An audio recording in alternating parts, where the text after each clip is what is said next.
On va rejoindre au studio de la Canal Factory Augustin Donadieu et Florian Doré. Bonsoir à tous les deux. Ça y est, c'est la dernière émission en direct de la chaîne, celle de TPMP, c'est bien cela, Augustin? Effectivement, Laurence, alors beaucoup d'émotions ici. On est dans les coulisses avec Florian Doré, des coulisses que Gauthier Lebret à vos côtés connaît très bien. On va vous montrer un petit peu comment ça se passe. On va vous expliquer à vous, aux téléspectateurs de CNews, aux auditeurs d'Europe 1. On est à côté de ce plateau où est en train de se dérouler la dernière émission effectivement de Touche pas à mon poste avec Cyril à la présentation. Alors l'ambiance est bon enfant, vous vous en doutez. Vous avez des surprises qui se préparent, des invités réguliers comme Michel Marie qui est juste à côté de moi. Michel, dans quel état d'esprit vous êtes là? C'est votre dernière intervention ce soir?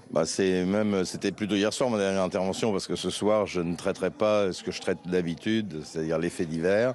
Là je suis venu par solidarité, j'étais invité par la chaîne, par Cyril, pour accompagner ce dernier jour, ce triste dernier jour. Et pour soutenir évidemment tous vos collègues chroniqueurs de l'émission. Et évidemment pour soutenir mes collègues. Merci Michel Marie. On va vous montrer, on va vous expliquer aussi une petite surprise qui est en train de se préparer. Alors voilà, c'est une exclusivité pour nos deux antennes Europe 1 et CNews. Il y a ici, à côté de Florian et moi, une dizaine de personnes, plus d'une dizaine de personnes qui ont gagné des gros lots, qui ont gagné énormément de cadeaux grâce à Cyril Hanouna, grâce à l'émission de Touche pas à mon poste. Bonjour à tous. Merci d'être avec nous sur nos antennes. Pourquoi vous êtes là ce soir? Dans quel état d'esprit vous êtes? Pour remercier Cyril par rapport au cadeau qu'il nous a fait. Qu'est-ce que vous avez gagné, vous? Une maison. Rien que ça? Rien que ça. Et dans quel état d'esprit vous êtes? Vous êtes plutôt triste, nostalgique ce soir? Triste que ça s'arrête, ouais. C'est quelqu'un de grand. Est-ce qu'on vous enlève un petit peu un membre de votre famille en enlevant Touche pas à mon poste, C8 également? Oui, moi il a fait partie de ma vie, une grande partie de ma vie même. Et encore maintenant.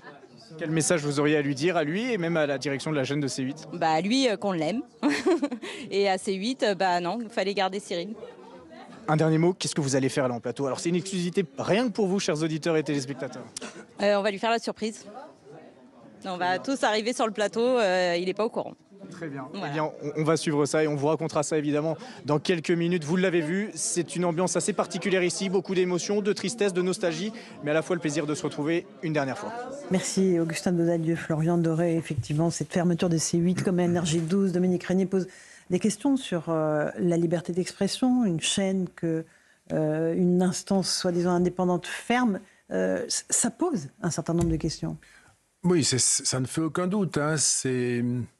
C'est très étonnant même, ça paraît incroyable. On peut voir des chaînes qui s'arrêtent parce qu'il n'y a pas de public, oui. Ça ne marche pas. Là, ce n'est pas le cas. Et moi, je suis libéral et je n'arrive pas du tout à rentrer dans cet état d'esprit. Ça suppose par ailleurs que je suis certain que cette chaîne C8 avec Cyril Hanouna fait quelquefois des erreurs importantes. Tout ça, moi, c'est pas le sujet de mon point de vue, parce que ça supposerait que c'est le seul média ou la seule émission qui ferait des erreurs, qui a fait des erreurs, y compris sur un mode vulgaire ou je ne sais quoi. Je l'ai vu très souvent, je l'ai entendu aussi, que ce soit la radio ou la télévision, et donc là, il y a clairement quelque chose qui ne se comprend pas, et il ne me paraît pas normal qu'une autorité comme l'Arcom ait le pouvoir de réguler, je comprends, mais le pouvoir de fermer des chaînes, c'est vraiment irrecevable. Et c'est quand même, je voulais ajouter, c'est quand même... moi, je me pince quand même pour me dire qu'en 2025, il se passe quelque chose comme ça en France. Ça ne va pas nous empêcher de tenir un discours officiel de défense de la liberté, des journalistes, des médias, de la diversité, etc. Voilà, moi j'ai trouvé ça, je m'arrête là, mais c'est très simple. Des chaînes comme ça, vous les aimez pas, vous les regardez pas, c'est tout. En plus, c'est pas le contribuable qui paye. Donc, il n'y a pas de... Bien sûr. Voilà, fermer ça, c'est particulièrement agressif et ça va laisser des traces, évidemment, un doute sur la sincérité du système. Dans une partie de l'électorat qui va se sentir privé de sa chaîne préférée de la TNT, en tout cas. On a déjà, nous, à la Fondapol, on a déjà fait plusieurs mesures dans nos sondages. On interroge tout le temps dans le sondage, quel que soit le sujet, sur la manière dont on s'informe et ce qu'on pense des médias qu'on regarde, y compris les réseaux sociaux. On a mesuré depuis un bon moment qu'il y avait ce qu'on appelle, nous, la double crise de la représentation. Je ne suis pas représenté politiquement et je ne me reconnais pas dans la représentation médiatique. Et ça, c'est de nature, évidemment, à aggraver cette crise-là aussi. C'est-à-dire que nous avons des individus qui, de plus en plus nombreux, ne se sentent ni représentés politiquement ni médiatiquement. Et il ne faut pas ensuite leur reprocher d'aller dans la rue, ou alors il faut leur demander de ne plus avoir d'idées ou de pensées. C'est vraiment très, très choquant et d'une grande brutalité. Au fond, est-ce que ça ne valide pas, Dominique Régnier, ce que disait J.D. Vance, qui est le vice-président américain, il y a quelques jours à Munich, en disant... La liberté d'expression, en fait, est en danger en Europe. Et réveillez-vous, vous autres peuples européens. En tout cas, ce que ça valide, c'est que la liberté d'expression, contrairement à ce qu'on dit parfois pompeusement et avec une espèce de concoction qui n'est pas adaptée, la liberté d'expression, elle est en régression. Et c'est quelque chose qui n'a jamais été garanti. C'est quelque chose que même les constitutions et le droit ne parviennent pas à garantir. On le voit ici.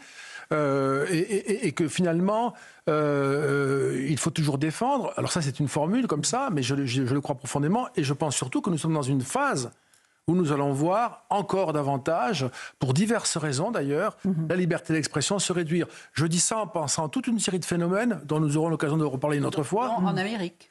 À commencer par l'Amérique. Mais bien sûr, parce qu'on a, par exemple, dans les universités américaines, toute une série de mots qu'il ne faut pas prononcer, qui sont tombés il n'y a pas longtemps. Bref, mais ça va se passer partout.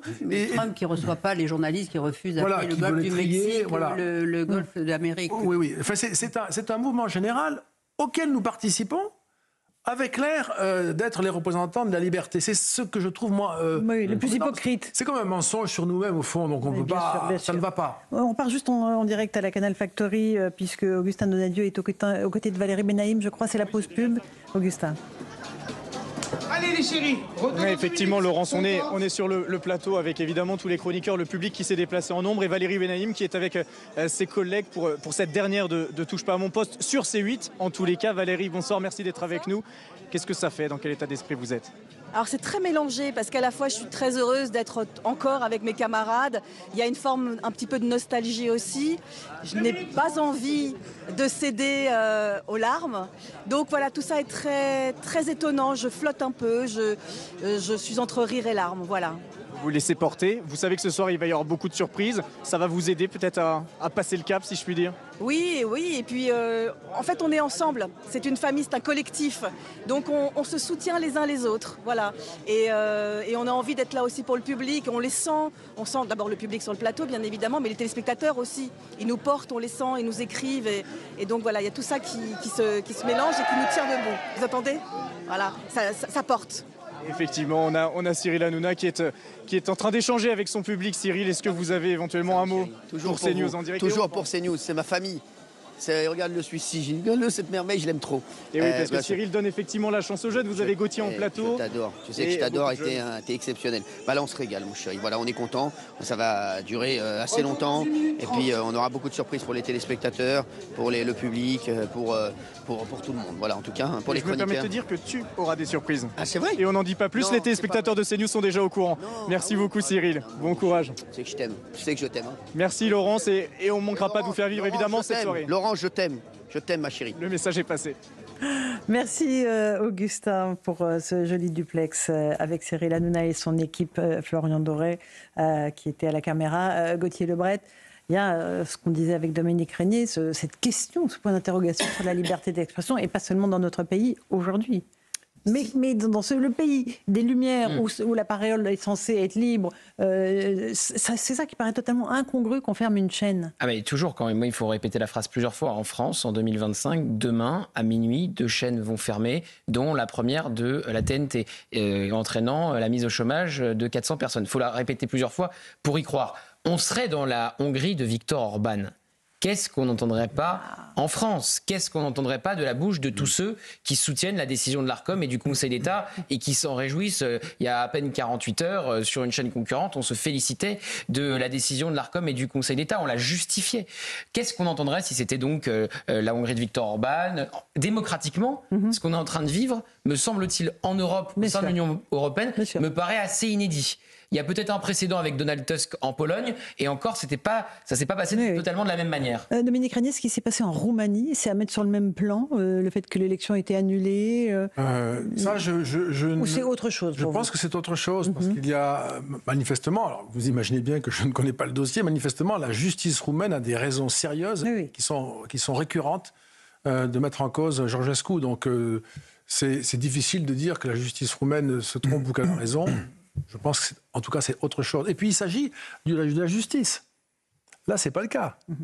Là, la justice de la pensée. Là, les juges, oui, je veux dire, je sais que c'est prévu comme ça et que ça a été organisé comme ça, mais moi, je comprends à la limite que la justice ferme une chaîne. La justice, je comprends. Là, on est en train de créer. Je ne vais pas faire long, je vous rassure, mais je vous en prie. Ayant beaucoup travaillé pour ma thèse sur l'invention par le législateur français de la liberté d'opinion et de la presse en 1881 et puis avant, je vois revenir, en fait. Nous sommes dans le régime de la censure, là.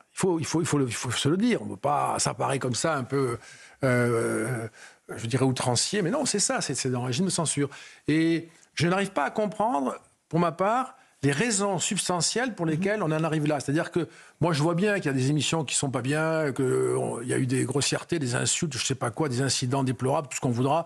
Mais je ne comprends pas que ceci ne passe pas par une institution chargée de dire la justice et le droit. Il y a eu des amendes. Donc il y a eu des amendes. Je ne comprends pas. Énorme. Donc, du coup, la question est, est-ce que nous sommes à nouveau dans le régime de la censure préalable? Vous savez, quand il n'y a pas de raison juridique, il n'y a pas de raison de fond, la seule raison, elle est politique. Et ça, c'est ce que tout le monde sait aujourd'hui.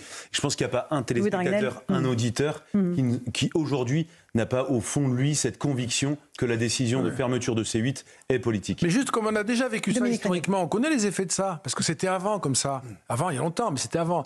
Le résultat, c'est que les opinions, les sensibilités qui semblent combattues par le pouvoir ou censurées prennent de la valeur socialement. Ça, on le sait. Mécaniquement, ça s'est passé jusqu'à ce qu'on donne la liberté à la presse et ensuite les choses ont changé. Et c'est de la même chose quand vous décriviez le front républicain, entre guillemets, qui s'est mis en place après les législatives, cette façon de vouloir escamoter le vote d'une partie du peuple? En tout cas, moi je réprouve depuis longtemps l'organisation de fronts républicains ou de ce type-là. J'en comprenais la logique parce qu'il y avait un moment où on pensait que ce serait exceptionnel et lors que ça devient récurrent, ça pose un problème de fond. Et ce qu'on peut avoir comme sentiment, et je ferai le lien avec ce dont on parlait à l'instant pour les deux chaînes, c'est quand même une période dans laquelle on va commencer à penser qu'on en est aux dernières réactions. On est en bout de course. Qu'est-ce qui se passe? On est en train d'essayer de défendre les derniers précarés. On a des ajustements. C'est comme d'ailleurs, c'était plus net, ça pourrait aller dans votre sens, la distribution des postes au sein du bureau de l'Assemblée nationale, dont le premier groupe était exclu. On ne peut pas admettre ça. Et je vois des personnes, moi, qui, parce qu'elles ne partagent pas l'opinion du RN, par exemple, ou parce qu'elles n'aiment pas ces chaînes, s'en réjouissent. C'était d'ailleurs mentionné. La liberté, c'est principalement la capacité à admettre la liberté de celui dont on ne partage pas l'opinion. Enfin, c'est une évidence. Et sinon, il n'y a pas de pluralisme. C'est la liberté d'une opinion de s'exprimer tout le temps et partout. La liberté, c'est le pluralisme. Donc, le pluralisme, c'est la diversité. Catherine Ney, un dernier mot. Dominique Régnier a tout dit. Il n'y a rien à ajouter, c'est vrai, mais moi je trouve que ça fait froid dans le dos parce qu'en ce moment, il y a un mouvement, y compris en Amérique, qui nous donne des leçons sur vraiment une restriction de la liberté de penser. Et du champ lexical, effectivement, François Pupponi. Quand on arrive à l'Assemblée nationale, la première chose qu'on apprend sur le rôle du président de l'Assemblée nationale, c'est que son rôle principal, c'est de protéger les minorités. Oui. C'est de leur permettre de s'exprimer. Parce que le rôle d'une démocratie, c'est de permettre aux minorités de s'exprimer. Là, on l'oublie, puisqu'on empêche des gens qui sont importants en nombre à l'Assemblée nationale de parler. Donc, on a inversé complètement les valeurs. Et quelles sont les solutions, Dominique Régnier? Il y en a C'est-à-dire qu'on peut imaginer... Solution, c'est il faut que les pouvoirs publics, il faut que les autorités constituées à cette fin se ressaisissent au plus vite. C'est un peu tard maintenant, hein, parce que la logique de tout ça, c'est une société, un pays qui se met à s'opposer à lui-même et qui considère que l'État est engagé partiellement en faveur d'une sensibilité et qui n'a pas le souci de défendre la pluralité. Ça, si on a ce sentiment-là, ça va mal. Hein. Les élections se passeront de manière un peu plus compliquée encore. Oui, bien sûr. Si tant est qu'elles aient lieu en 2027. Elles peuvent avoir lieu un peu plus tôt. Oui. Je croyais que vous alliez dire jamais. Mais non, non. On n'est pas en dictature. Je vous trouvais pessimiste. On n'est pas en dictature. Dernier mot, Louis, allez. Non, mais c'est le paradoxe de l'époque. C'est-à-dire que politiquement, tout est gelé, on ne peut rien faire parce qu'il n'y a pas de majorité à l'Assemblée nationale.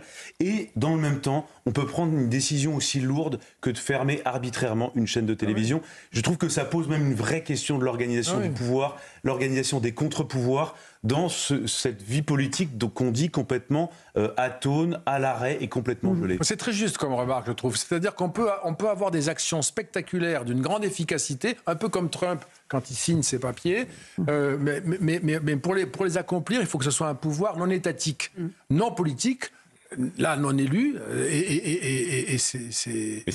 En fait, c'est le peuple qui s'est dépossédé de son pouvoir vers ces institutions non élues en disant... C'est pas moi, mais en fait, je laisse faire par les autres. Dernier mot, Dominique, c'est la fin. Allez-y. Non, j'admets qu'il y ait des institutions non élues qui régulent, le Conseil d'État, le Conseil constitutionnel, etc. Mais là, c'est une institution non élue qui agit de manière très efficace et très puissante, avec une autorité souveraine, à la place des pouvoirs publics constitués pour le faire. Et qui ne peuvent pas répondre devant les électeurs de leur décision. De leur décision et de leur responsabilité.